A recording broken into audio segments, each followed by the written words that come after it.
Cheque, checkmate. No xadrez é uma jogada, uma movimentação, é uma situação onde o adversário não tem mais como correr da derrota. Ali o jogo está finalizado, né? A tua peça principal ela está comprometida e a derrota está sacramentada.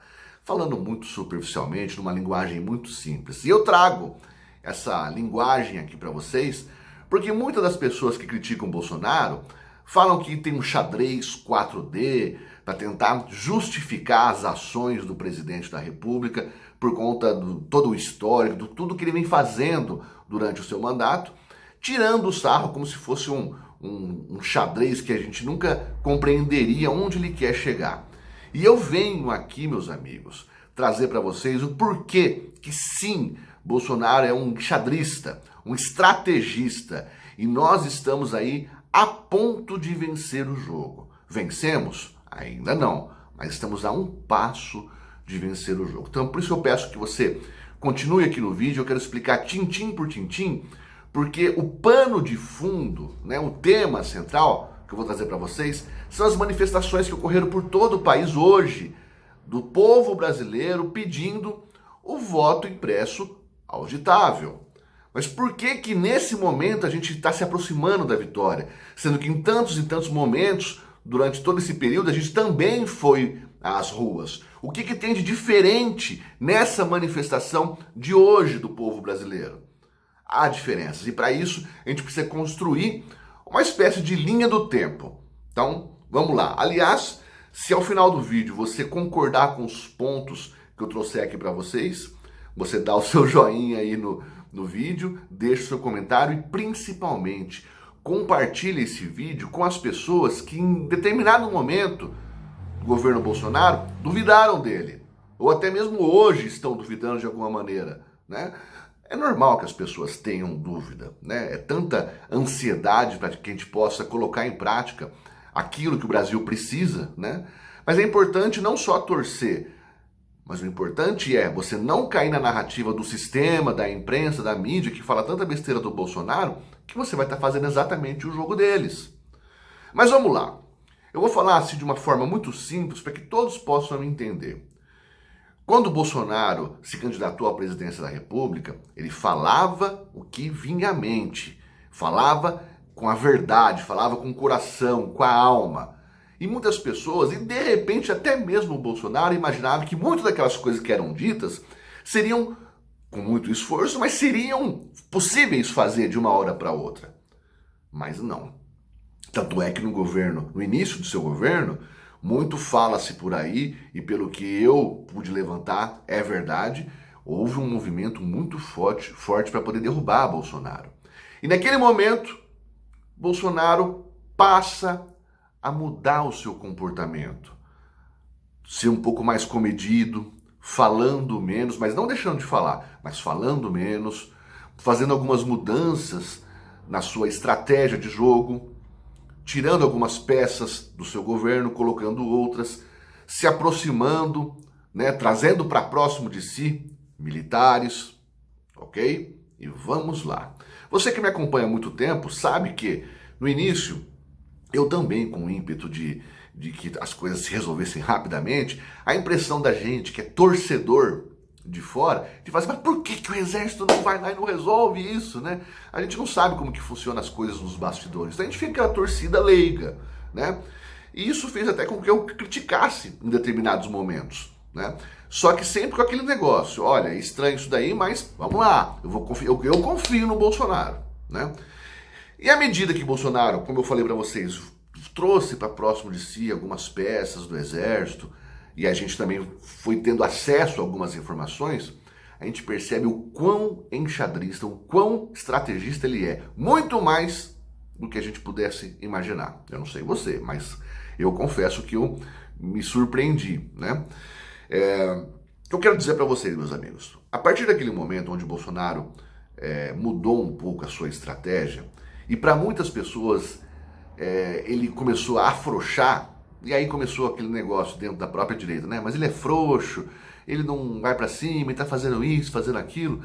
Quando isso começou a acontecer, quando ele começou a dar os primeiros passos nessa mudança de estratégia, eu falei, ele não está fazendo à toa. Você que me acompanha há muito tempo aqui, embora eu esteja com vídeos cada vez mais escassos no canal, eu quero que você escreva aí e fale assim, ó, Ítalo, é verdade, você falou, né? Porque eu falava, gente, nós precisamos entender que Bolsonaro ele vem comendo sapos, engolindo sapo, engolindo situações a seco. Mas isso não é dele. Se ele está fazendo isso é porque ele tem alguma coisa em mente, alguma coisa ele traçou e está desejando que seja dessa maneira. E eu falava nesses momentos, eu falava, olha, eu imagino que o que ele esteja querendo fazer é o seguinte, é deixar cada vez mais claro que tudo aquilo que ele defendia, tudo aquilo que ele falava e também as coisas que ele atacava, talvez tivesse causado nos próximos a ele uma sensação de que Bolsonaro estava simplesmente querendo colocar em prática por sua única e exclusiva vontade, algo dele, um governo personalista, né? Isso pode, e eu creio que tenha acontecido, de causar uma dúvida nas pessoas, especialmente de repente até no exército, meus amigos, né? Pô, esse cara entrou, quer fazer isso, quer fazer aquilo, não é assim. E a gente via algumas declarações por parte dessas pessoas dizendo, olha, nós não vamos interferir, nós não vamos fazer nada disso, vamos respeitar a Constituição, blá, blá, blá, blá, blá. Então a gente percebe que Bolsonaro deu um passo atrás e esses negócios de engolir sapo, engolir a seco, e muitas vezes parecer um cara que estava só tomando derrota atrás de derrota, e que de certa forma foi, era uma forma de evidenciar que tudo aquilo que ele falava anteriormente, de fato, era verdade. Ações como, por exemplo, chamar Bolsonaro para fazer pronunciamento, né, fazer declarações, sendo intimado para poder falar presencialmente, ao invés de falar por escrito no STF. Vocês se lembram disso? Ele não foi. Mas eram formas de mostrar que existe sim algo contra ele, algo do sistema contra ele. Ele pouco fazia declaração nessa época. Avançando um pouquinho na linha do tempo. Com esses episódios, parece que o sistema, a oposição, se levanta achando que está ganhando força. E nisso começam os ataques. Hoje você vê a classe artística chamando Bolsonaro de genocida, não tendo medo de chamar de assassino, de canalha, de ladrão e disso e daquilo. E a gente olha para trás e vê todo o sistema tentando apurar irregularidades do governo Bolsonaro. E eu pergunto para você, o que foi encontrado? E as rachadinhas de Flávio Bolsonaro? E o Queiroz? E a Michele, né, que tanto falava, aonde está? Vendo ações do STF, vendo ações de tudo que a gente vê no dia a dia, vocês acham realmente, você que de repente não pense de uma forma parecida com a minha, vocês acham realmente que se tivesse alguma coisa errada, teriam perdido a oportunidade de enquadrar Bolsonaro? Eu acho que fica claro que ninguém o defendeu dentro desse sistema político, mas não encontraram nada. Só que à medida que foi sofrendo ataques, meus amigos, aquela narrativa que Bolsonaro era um autoritário, era um ditador, era alguém que ameaçava a democracia, começou a cair por terra. E as pessoas que de fato precisavam apoiar Bolsonaro e de repente tinham o pé atrás, começou a observar que sim, Bolsonaro tinha razão. E eu vou fazer, para ser mais claro, se é que você não está me entendendo, eu estou falando das Forças Armadas. Pouco a pouco, Bolsonaro foi organizando as peças em cima do tabuleiro. Perde uma peça aqui, perde outra peça acolá, avança aqui, avança acolá. E o cenário vem se desenhando de uma maneira que hoje, qual é o cenário que nós nos encontramos?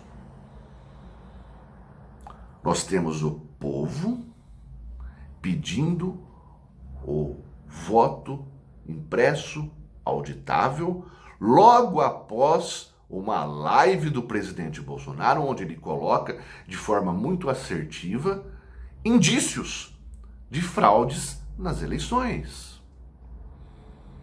Muitos tiraram sarro, mas cadê a prova? Cadê a prova? Ué, que prova? Ele teve acesso à manipulação, na possível manipulação das urnas eletrônicas? É óbvio que ele não vai ter a prova. Mas os indícios estão ali. E a gente chega num ponto que não tem como você ficar tranquilo para poder defender que permaneça da mesma maneira as eleições. E a pergunta que fica é: qual é o problema de fazer aquilo que o povo quer? Qual é o problema de ser um voto impresso? Qual é o problema de ter uma segurança a mais? Qual é o problema de ter uma auditoria pública e cristalina? Qual é o problema? Eu, particularmente, eu tenho a minha opinião. Eu creio que o Bolsonaro tenha vencido no primeiro turno. Eu creio que Bolsonaro tenha 70% de aprovação do brasileiro no país. Você vê as manifestações de esquerda que ocorreram há dias, né? São sempre violentas, são terroristas, que põem fogo nas coisas públicas e particulares, quebradeira, enfrentamento com a polícia, e uma manifestação gigantesca como essa de hoje. É uma manifestação pacífica onde vão senhores, senhoras, jovens, adultos, crianças pedir por aquilo que o presidente defende. E o presidente só defende porque é a vontade do povo. Bolsonaro só tem 70% de aprovação ou mais porque ele fala a língua do povo. Indícios não devem ser desprezados. É a mesma coisa de você que de repente tem uma namorada, um esposo, uma esposa, e vê o seu cônjuge saindo do motel com outro, mas não vai acreditar que há nenhum problema porque você não viu eles no ato. O ato libidinoso, não sei se é assim que eu posso chamar. Há indícios. E esses indícios não vieram só agora das eleições do presidente Bolsonaro. Desde 2008 nós temos vídeos de pessoas falando que votavam lá e não dava certo. Técnicos da tecnologia da informação dizendo que é sim manipulável. E mesmo que de repente não fosse, qual é o problema, repito, da pessoa que vai lá votar, ter o comprovante que votou em determinado candidato? À medida que o presidente Bolsonaro fazia sua live colocando os indícios a público das fraudes nas eleições, o TSE, através do Barroso, que é o seu presidente, soltava vídeos e informações dizendo que não, que aquilo era uma fake news. Mas como que era uma fake news? Como é fake news dizer para público aquilo que foi registrado? Foi passado vídeos e informações técnicas, não é fake news?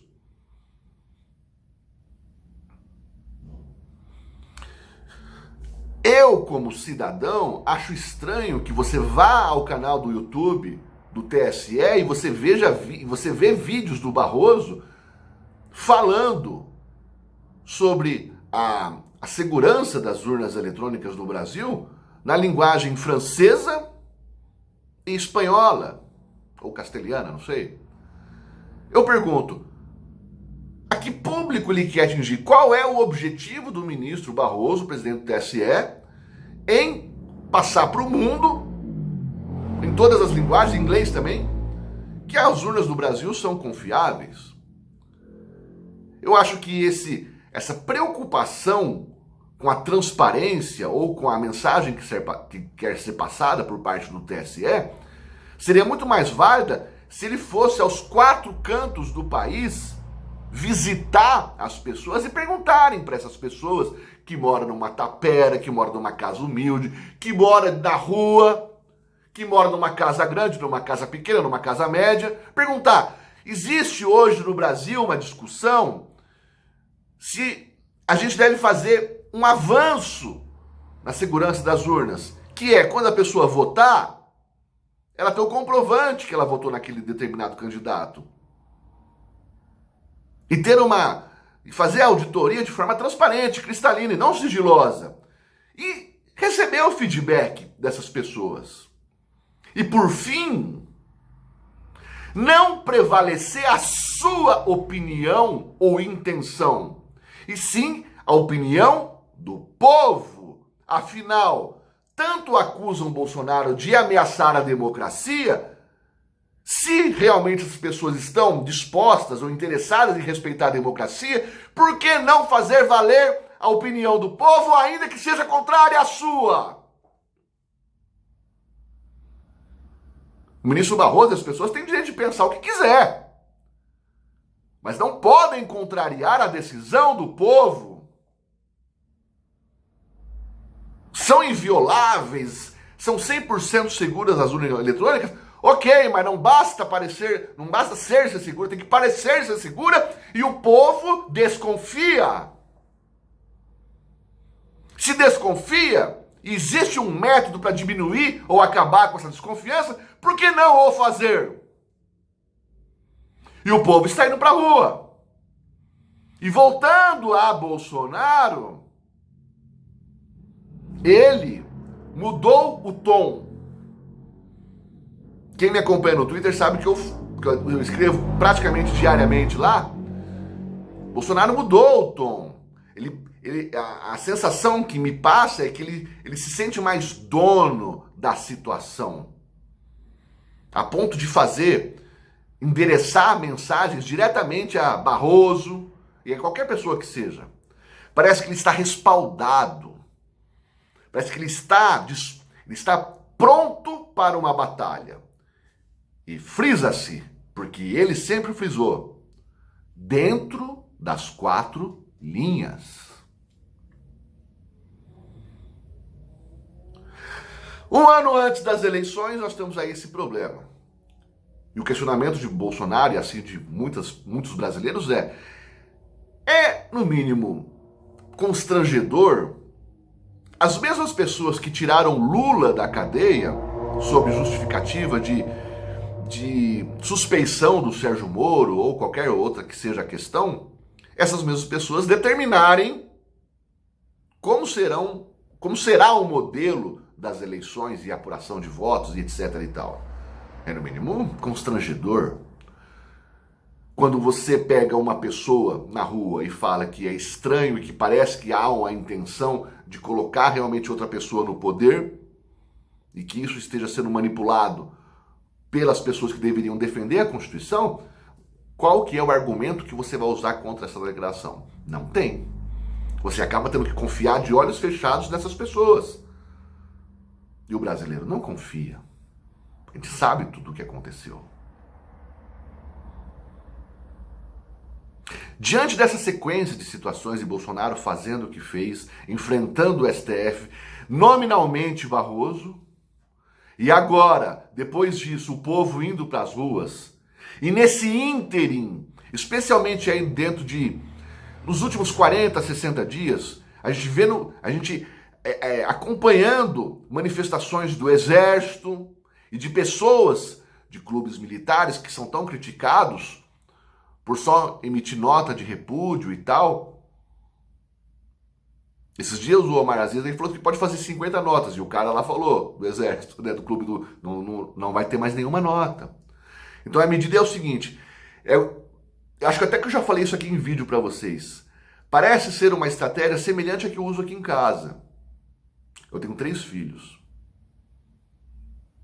A impressão que todo mundo tem é que eu sou muito bravo, porque em alguns momentos eu toco terror aqui em casa. E toda hora que chama a atenção, não só aqui na minha casa, dentro do meu telhado, mas os meus parentes, né? Chama a atenção a minha atitude quando eu toco terror. E logo quando alguém vem me questionar, fala assim, você viu quantas vezes eu conversei com meu filho? E aí quando vai lembrando de todo o processo de ensinamento que eu dou aos meus filhos, que eu converso, não há o que ninguém falar, nem minha esposa fala, realmente você deu todas as chances para que ele não tomasse essa bronca tão severa que você deu, Ítalo. Você tá certo. Então a impressão que se dá é o seguinte, agora, talvez tenhamos, se a vontade do povo não for respeitada, talvez tenhamos que tomar uma atitude mais severa. E essa atitude mais severa parta do governo federal. E nada vai poder ser dito ou questionado, porque as pessoas que fizerem parte dessa ação, dessa possível ação, dessa hipotética ação, sabem tudo que passou, tudo que o presidente passou, olhando de hoje para ontem, quantos sapos foram engolidos, quantas ações ordinárias ele sofreu, e que não vai deixar margem para nenhum tipo de questionamento que a atitude, a decisão foi intempestiva ou autoritária, ou de alguma forma feriu a democracia. Foi um cenário construído dia a dia, facada a facada, ferida a ferida, para chegar num ponto como esse em que Bolsonaro está a um passo, na minha opinião, do checkmate. As eleições, a eleição é o momento fundamental onde o povo elege o seu escolhido. Não adianta o TSE emitir vídeos para os 4 cantos do mundo dizendo que o eleitor pode ir lá na sala onde ele votou e acompanhar ali qual é o resultado das urnas naquela eleição, daquela sala, e comparar com a apuração final que está no TSE. Não é essa a questão. A questão é outra. A questão é, ele tem que saber se o voto dele foi para o candidato escolhido. Parece que estão brincando com a nossa inteligência. O problema não é esse, o problema é eu quero saber se eu apertei lá o candidato, se é para ele que foi computado. E falar que saiu com o comprovante do voto, aliás, nem é assim, tá, meus amigos? Sai a impressão e nem vai para a mão do eleitor. Né? Muita gente está passando fake news dizendo que o comprovante vai para a mão do eleitor. Não é. Sai lá a impressão, votou no fulano de tal, e cai numa caixinha. É assim que funciona, não tem nada. Qual é o golpe? Qual é o problema? Está errado querer transparência? É certo ter dúvidas e ficar inerte? Diante disso, na live de quinta-feira, o Bolsonaro até falou. E é um absurdo que digam, até mesmo a respeito do artigo 142, se seja inconstitucional, sendo que, se é artigo, como pode ser inconstitucional? Só que é algo que ele vinha deixando de falar, e agora ele fala. E por que diz? Ele fala porque ele está senhor da situação. Está no controle. E quando a gente diz que está no controle é porque ele se sente respaldado, seguro para tomar decisões que eu acredito que ele tinha o desejo de tomar no início do governo, mas não teria o apoio que ele deveria ter. E hoje tem. Por isso faz o que faz. Concorda comigo? Deixa aí seus comentários embaixo. Concorda? Compartilha. Não por mim, vocês sabem disso. Mas é uma informação importante para mostrar para as pessoas que chamam o Bolsonaro de frouxo, ou que ele se vendeu ao Centrão, para que eles entendam, para que essas pessoas entendam que tudo depende de estratégia, paciência e inteligência. Deus abençoe a nossa nação e Deus proteja, abençoe, corrija Bolsonaro para que ele continue nos representando tão bem. Beleza, meus amigos? Assim, finalizo o meu vídeo. Meu celular está acabando a bateria aqui, mas deixo um beijo no coração de todos. Agradeço as mensagens que vocês me deixam aqui, mesmo sem fazer vídeo. E vamos continuar, meus amigos, firme e forte. Temos tudo para vencer, com a graça de Deus. Beijo no coração. Tamo junto.